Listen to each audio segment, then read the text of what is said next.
누가복음 15장 1절부터 10절까지 말씀으로 찾아다니지 아니하겠느냐, 찾아다니지 아니하겠느냐, 이런 제목으로 말씀의 은혜를 나누고자 합니다.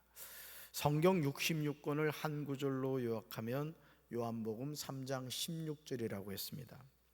우리는 이 말씀을 통하여 죄인을 사랑하시는 아버지 하나님의 마음을 정확하게 알게 됩니다. 우리 말씀 같이 읽습니다. 하나님이 세상을 이처럼 사랑하사 독생자를 주었으니 이는 그를 믿는 자마다 멸망하지 않고 영생을 얻게 하려 하심이라. 아멘. 하나님이 세상을 이처럼 사랑하사 누구를 주셨다고요? 독생자를 주셨습니다. 그냥 단순하게 볼 수 있는 내용이 아닙니다. 이 말씀에는 아버지 하나님의 아픔과 고뇌가 담겨 있습니다. 아니, 어느 아버지가 죄인을 위하여 자기 외아들을 내어주겠습니까? 그것도 그냥 내어주는 것이 아니라 가장 수치스럽고 가장 끔찍한 고통을 느끼게 하는 십자가에서 죽도록 내어줘야 합니다. 그러나 하나님은 이런 말도 되지 않는 자리로 아들을 내어 모셨습니다. 아들은 하나님 아버지의 말씀에 순종하셨습니다. 그러므로 하나님이 세상을 이처럼 사랑하셨다는 표현은 간단하지 않습니다. 독생자를 주셨다는 내용도 마찬가지입니다. 그렇다면 이런 결정을 하신 이유가 무엇입니까? 이는 그를 뭐하는 자마다, 믿는 자마다 뭐하지 않고, 멸망하지 않고 뭘 얻게 하려 하심이라? 영생을 얻게 하려는 것입니다. 아버지 하나님의 관심은 죄인들이 멸망하지 않고 구원을 받는 겁니다. 그러니까 하나님은 항상 이 삼라만상 역사를 이끌어 가실 때 어떻게 하면 죄인을 구원할 수 있을까? 노아를 통해서도 그 오랜 기간 동안 방주를 만들게 한 것도 죄인들을 구원하기 위함이었고, 예수님을 이 땅에 보내신 것도 죄인들을 구원하기 위함입니다. 이토록 놀라운 하나님의 사랑, 독생자의 목숨을 주면서까지 죄인을 사랑하시는 하나님의 마음을 알 수 있는 내용이 누가복음 15장에 나옵니다. 우리는 여기에서 잃은 양을 찾는 목자 비유와 잃은 드라크마를 찾는 여인 비유와 잃은 아들을 되찾은 아버지 비유를 만나게 돼요. 다 아버지 하나님의 마음을 우리에게 보여주는 겁니다. 어떤 이유인지 목자가 잃은 양을 찾았고 여인이 잃은 드라크마를 찾았습니다. 아버지가 잃어버린 아들을 되찾았습니다. 이 비유를 통하여 예수님은 요한복음 3장 16절에서 하나님이 세상을 이처럼 사랑하셨다는 사실을 보여주십니다. 누가복음 15장 1절에서 세리들과 죄인들이 모두 예수님의 말을 들으려고 그에게 가까이 몰려들었습니다. 성도 여러분, 이상하지 않습니까? 예수님의 말씀을 들으려고 예수님에게 가까이 몰려든 사람들이 누구였다고요? 세리들과 죄인들이었다는 거예요. 당시 세리들과 죄인들은 인간 취급을 받지 못했습니다. 예수님의 비유를 통해서 보았을 때 이들은 하나님이 잃어버린 양이고 드라크마고 둘째 아들인 것이죠. 바리새인들은 조상의 유전이나 율법 해석을 기초로 해서 만든 수많은 금지 사항과 의무 조항들을 제대로 지키지 못한 사람들을 죄인으로 간주하였습니다. 그러니 예수님을 찾아온 모든 세리와 죄인들은 말 그대로 죄인이었던 거예요. 그런데 그들이 예수님의 말씀을 들으려고 가까이 나왔다는 거죠. 그러자 누가복음 15장 2절에서 이 광경을 지켜본 바리새인들이 한마디를 해요. 말씀 같이 읽습니다. 바리새인과 서기관들이 수군거려 이르되 이 사람이 죄인을 영접하고 음식을 같이 먹는다 하더라. 아멘. 바리새파 사람들과 율법학자들이 수군거리는 말이 들리지 않습니까? 예수님은 당시 멸시받는 사람들과 어울려 함께 식사하시곤 했어요. 이들은 예수님이 하는 행동에 관하여 말하는데 이 사람이 누구를 영접하고? 죄인을 영접하고 뭘 같이 먹는다고요? 네, 음식을 같이 먹는다. 여기서 우리가 주목해서 보아야 하는 것은 바리새인과 서기관들이 예수님을 이 사람으로 표현하고 있다는 거예요. 예수님을 뭐라고 표현했다고요? 이 사람. 여러분, 이 사람이라는 표현을 통해 뭐가 느껴지죠? 남의 얘기하듯이 하잖아요, 그죠? 이 사람. 예를 들어 제가 여러분들을 누군가한테 소개를 하는데, 예를 들어 오늘 임미옥 권사님 기도 잘하셨습니다만, 임미옥 권사님을 누구한테 소개하면서 이 사람을 보십시오 이러면 기분이 어떨 것 같아요? 뭔가, 그죠? 아주 별로 친밀하지 않는 먼 사람인 것처럼 느껴지잖아요. 근데 바리새인과 서기관들이 예수님 뭐라 표현했다? 이 사람이라고 표현하고 있다. 그러니까 관계가 없다, 지금 그런 얘기를 하고 있는 것이죠. 다시 말해서 이들은 예수님을 구원자 메시아로 보지 않았습니다. 그러니 말씀도 듣지 않았던 거예요. 그러니까 여러분, 오늘 우리가요 신앙생활하면서 예수님을 누구로 고백하고 누구로 믿고 있느냐가 참 중요합니다. 여러분에게 예수님이 어떤 분이십니까? 혹시 이 사람 아니에요? 여러분에게 예수님이 구원자가 되시고 메시아가 되기를 주님의 이름으로 축원합니다. 예수님을 구원자 메시아로 봐야 말씀을 듣게 되고 말씀이 들리게 되는 거예요. 그러니까 여러분, 하나님이여 내 안에 정한 마음을 창조하시고 정직한 영을 새롭게 해달라는 것은 뭘 의미하느냐? 내 마음을 새롭게 해달라는 거예요. 여러분, 옥토가 된다는 것은 뭘 의미한다 그랬죠? 말씀, 하나님의 말씀이 심겨졌을 때 어떤 결과를 얻는다 그랬어요? 100배, 60배, 30배의 열매를 거두게 된다. 결국은 뭐의 문제죠? 밭의 문제란 말이에요. 내가 가시덤불밭인가, 돌짝밭인가, 길짝밭인가, 그 밭의 종류에 따라서 열매의 결과가 달라진다는 거예요. 바리새인과 서기관들이 이 사람이 죄인을 영접하고 음식을 같이 먹는다고 한 것은 예수님의 추종자들을 향해 예수님을 탄핵하는 말로서 예수는 경건한 자가 아니니 그에게서 떠나라고 하는 의미로 경고하는 거예요. 그러니까 예수님하고 가까이 하지 말라는 거예요. 이 사람은 하나님이 택한 사람이 아니라는 거예요. 여러분, 당시 바리새인과 서기관들은 백성들이 존경하는 종교 지도자들이었단 말이에요. 근데 그런 사람들이 이 사람은 하나님의 사람이 아니니까 가까이 하지 말아라, 백성들에게 얼마나 큰 영향력을 미쳤겠습니까? 사랑하는 성도 여러분, 예수님이 이 세상에 오신 이유가 무엇이라고요? 죄인을 구원하려고 오셨어요. 그래서 누가 구원을 받느냐? 내가 죄인이라는 사람을 깨닫는 사람이 구원을 받는 거예요. 여러분, 이가 아파요. 어느 병원을 찾아가야 돼요? 치과를 찾아가야 돼요. 배가 아파요. 어딜 찾아가야 돼요? 내과를 찾아가야 된다. 그러니까 여러분, 우리가 나는 죄인이구나, 이 사실을 깨닫는 게 너무너무 중요해요. 이것은 내가 어떤 병을 앓고 있는가를 알고 치과를 찾아가는 것과 마찬가지라는 것이죠. 그러므로 누가복음 15장 2절에서 바리새인과 서기관들이 수군거리며 하는 말이 예수님이 세상에 오신 목적과 정확히 일치한다는 거예요. 누가복음 15장 3절에서 예수님은 바리새인과 서기관들에게 이 비유로 말씀하세요. 이 비유는 잃은 양을 찾은 목자 비유입니다. 우리는 예수님이 비유로 하시는 말씀을 통하여 잃은 양을 찾는 목자의 심정을 바로 깨달아야 돼요. 말씀 같이 읽습니다. 너희 가운데서 어떤 사람이 양 100마리를 가지고 있는데 그 가운데서 한 마리를 잃으면 99마리를 들에 두고 그 잃은 양을 찾을 때까지 찾아다니지 않겠느냐. 아멘. 예수님은 잃은 양을 찾는 목자 비유를 통하여 당시 사람들이 이해하기 쉽게 설명하십니다. 이 비유에 등장하는 목자는 양을 몇 마리 가지고 있었다고요? 100마리를 가지고 있었다는 거예요. 그런데 당시 양 100마리는 큰 부자가 아니었다고 해요. 보통 300마리 정도를 쳐야 대규모 목축으로 인정을 했다는 겁니다. 그러므로 예수님이 비유로 말씀하시는 어떤 사람은 자신이 몸소 양을 칠 형편이지 품꾼을 사서 거느릴 정도로 넉넉한 것은 절대 아니었다는 거예요. 그러니 양 100마리가 이 목자에게 얼마나 소중하였겠습니까? 아마 자녀와 같았을 것입니다.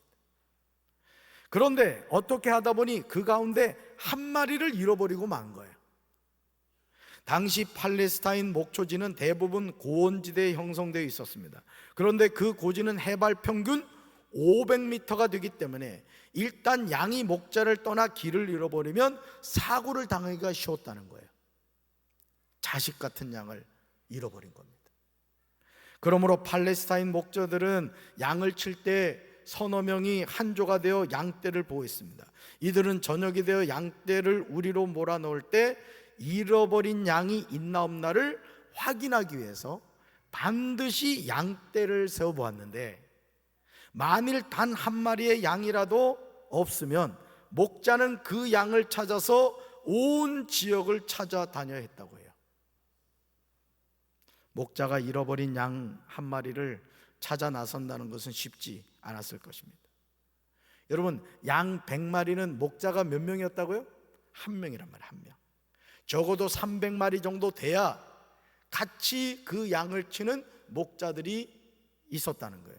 그러니 100마리 정도는 목자가 한 명이 양을 치는 상황이었기 때문에 사실은 잃어버린 한 마리 양을 찾아간다는 것은 99마리를 어떻게 해야 되는 거예요? 들에다 놔둬야 되는 상황이에요. 여러분, 쉽겠어요? 어렵겠어요? 어려운 거죠. 사실은 그 한 마리 양을 찾아갈 거냐 말 거냐, 이 목자는 고민하지 않을 수 없었을 것입니다. 사실 자신을 인도하는 목자의 음성을 듣지 않고 길을 잃어버린 양이에요. 그럼에도 목자는 잃어버린 한 마리 양을 찾아 나섭니다. 왜냐하면 그 양이 연약하고 무지하며 미련하여 양떼들과 함께 올바로 목자를 따라가지 못했기 때문이에요. 그러니 우리가 생각할 때 유추할 수 있는 것은 이 잃어버린 양이 어떤 목자의 음성을 듣지 않고 좀 어긋나는 그런 양일 수 있지만, 또 한편으로 보면 양이 너무 약해가지고 그 99마리의 무리를 따라갈 수 없는 어떤 그런 연약함이 있을 수 있었다는 것이죠. 그러니까 여러분, 오늘 우리가 교회 안에서도 마찬가지입니다. 내가 믿음이 좋다고 해서 믿음이 연약한 자들을 판단하면 안 되는 거예요. 오히려 그 연약한 자를 도와주고 손잡아주고 같이 격려해 주셔야 되는 거예요. 아멘이십니까? 예수님이 잃은 양을 찾은 목자에 비해서 주목하고 계신 것은 100마리의 양이 아니라는 거죠. 잃은 양 한 마리네. 잃은 양 한 마리. 하나님은 지금도 잃어버린 한 양을, 한 영혼을 찾고 계십니다. 아멘이십니까? 우리는 선한 목자가 되시는 우리 주님의 마음을 알아야 돼요. 어떤 사람이 양 100마리가 있었는데 그 가운데 하나를 잃었습니다. 목자는 어떻게 해야 되죠? 예수님은 이렇게 말씀하세요. 같이 읽어봅니다. 그 가운데서 한 마리를 잃으면 99마리를 어디 두고? 들에 두고 그 잃은 양을 찾을 때까지 찾아다니지 않겠느냐. 아멘. 무슨 말씀이에요? 목자는 한 마리 잃어버린 양을 반드시 찾는다는 거예요. 여러분, 그 한 마리 잃어버린 양이 누굴까요? 바로 나란 말이에요. 사실은 그 하나님의 은혜가 있었기 때문에 저와 여러분이 지금 하나님 앞에 나와 하나님께 영과 진리로 예배드리는 거예요. 아멘이십니까?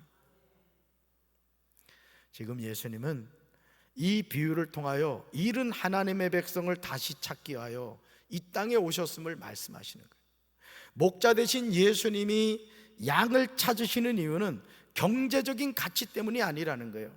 길을 잃고 위험에 처한 양을 구하기 위함이라는 거예요. 여러분, 한번 생각해 보세요. 99마리를 들에 두고 잃어버린 한 마리 양을 찾아간다는 것은 여러분, 얼마나 이 99마리에게 위험이 임할 수가 있겠어요. 여러분, 양은요, 이 짐승들하고 싸울 무기가 없습니다.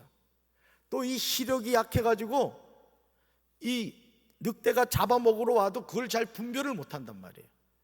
그런데 한 마리 잃어버린 양이 어디 있는 줄 아냔 말이에요. 그럼에도 불구하고 선한 목자 되시는 우리 하나님은 그 잃어버린 한 마리 양을 반드시 뭐 하시겠다? 찾으시겠다고 말씀하고 계시다는 거죠. 이사야 53장 6절에서 하나님은 이런 아버지의 마음을 우리에게 말씀해 주세요. 말씀 같이 읽습니다. 우리는 다 양 같아서 그릇 행하여 각기 제 길로 갔거늘 여호와께서는 우리 모두의 죄악을 그에게 담당시키셨도다. 아멘. 우리는 다 양 같아서 뭐하여? 그릇 행하여 어떻게 했다고요? 각기 제 길로 갔다는 거예요. 그러니까 잃어버린 한 마리 양이 누구라는 거예요?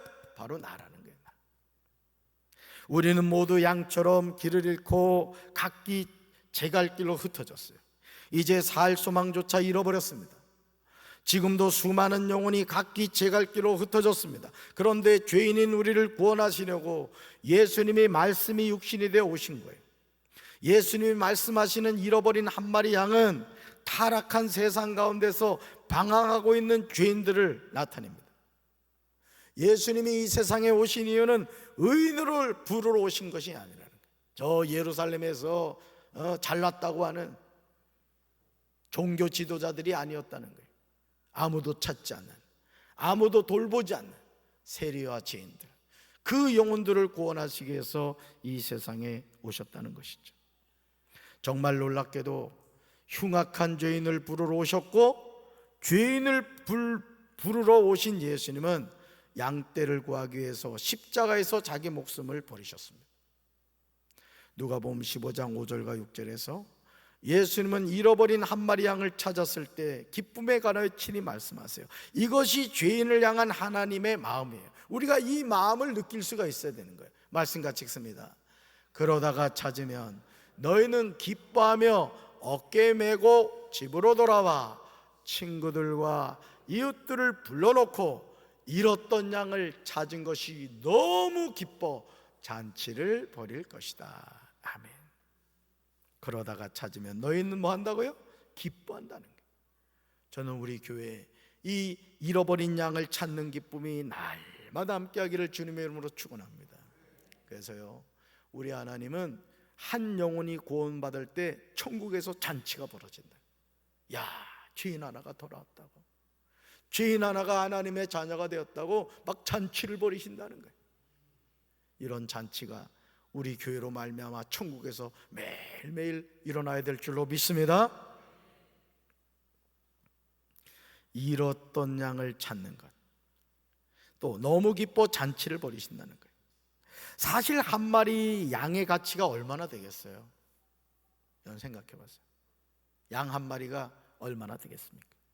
그러나 잃었던 양을 찾았을 때 그 기쁨은 말할 수 없는 거예요. 너무 기뻐서 잔치를 벌인다는 거예요. 여러분 사실은요, 가끔 우리가 이렇게 길을 가다 보면, 제가 서울 이렇게 몇 번 갔을 때 그 현수막으로 20년 전 잃어버린 딸을 찾는다고 그 사진을 이렇게 붙여놓은 현수막을 제가 본 적이 있어요.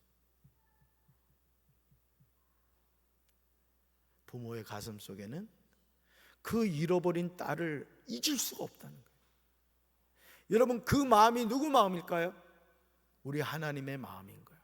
그러니까 여러분이 뭐 나 하나쯤이야, 내가 뭐 예수 안 믿는다고 뭐 하나님이 뭐 크게 신경 쓰시겠느냐? 아니란 말이에요. 나 한 사람이 하나님 앞에 나와 예배드리고 하나님의 자녀로 거듭나 구원받는 것이 하나님께는 너무너무 기쁨이 된다는 거예요. 아멘이십니까? 그러니까 여러분, 오늘 그러니까 이런 아버지의 마음을 우리가 알고, 우리가 우리 가족이 인가기도가 되고, 내 친한 친구를 만나 커피는 마시고 그냥 빵은 먹으면서 그 친구에게 복음을 전하지 않는다는 것은 아버지의 마음을 우리가 아직 느끼지 못하는 거예요. 저는 여러분의 가정이 인가기도 되길 바랍니다. 여러분을 아는 모든 사람이 예수님을 만나게 되길 주님의 이름으로 축원합니다. 이 말씀 위에 예수님이 이렇게 말씀하세요. 같이 읽습니다. 죄인 한 사람이 회개하면 하늘에서는 회개할 것 없는 의인 99로 말미암아 기뻐하는 것보다 더하리라. 아멘. 그러니까 죄인 한 사람이 회개하는 것이 하나님의 기쁨이 된다. 기쁨. 그러므로 이제 우리는 잃어버린 한 마리 양을 찾아 나서는 목자가 되어야 될 줄로 믿습니다. 할렐루야. 그래서 우리가 이 아버지의 마음을 가지고 우리 가정으로 나가야 되고 우리 이웃으로 나가야 되는 거예요. 그리고 그들에게 생명의 복음을 전할 때 하나님이 택한 백성들은 다 구원해 주실 줄로 믿습니다. 듣든지 아니 듣든지 때를 얻든지 못 얻든지 우리가 순종함으로 나아갈 때 하나님이 우리 교회 날마다 구원받는 무리가 더해지게 해주실 줄로 믿습니다. 이 하나님 천국 잔치가 우리 교회에서 날마다 일어나게 되기를 주님의 이름으로 축원합니다. 가슴에 손 얹겠습니다.